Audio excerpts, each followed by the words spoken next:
শিয়াল আর তরমুজের বাগান। এক গ্রামে ছিল এক চতুর শিয়াল।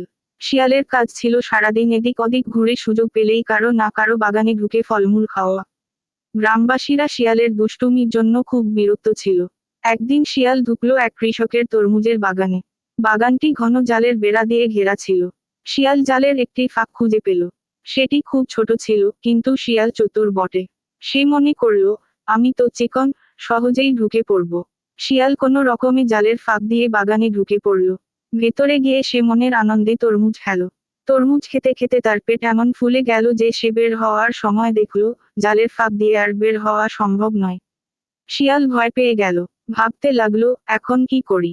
এখানেই যদি ধরা পড়ি, তাহলে তো গ্রামবাসী আমাকে জব্দ করবে। এমন সময় বাগানের পাশ দিয়ে যাচ্ছিল এক কাক। কাক বিষয়টা দেখে হাসতে লাগলো। শিয়াল তাকে ডাকলো, বন্ধু কাক, আমাকে সাহায্য করো।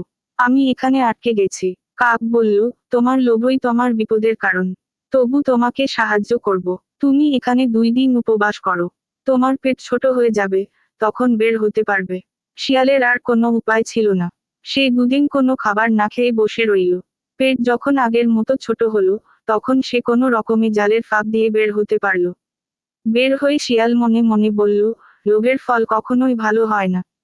এই শিক্ষা সারা জীবন মনে রাখব। গল্প থেকে শিক্ষা: লোভ করলে বিপদে পড়তে হয়। সতর্ক থাকতে হবে এবং নিজের সীমাবদ্ধতা বুঝে কাজ করতে হবে।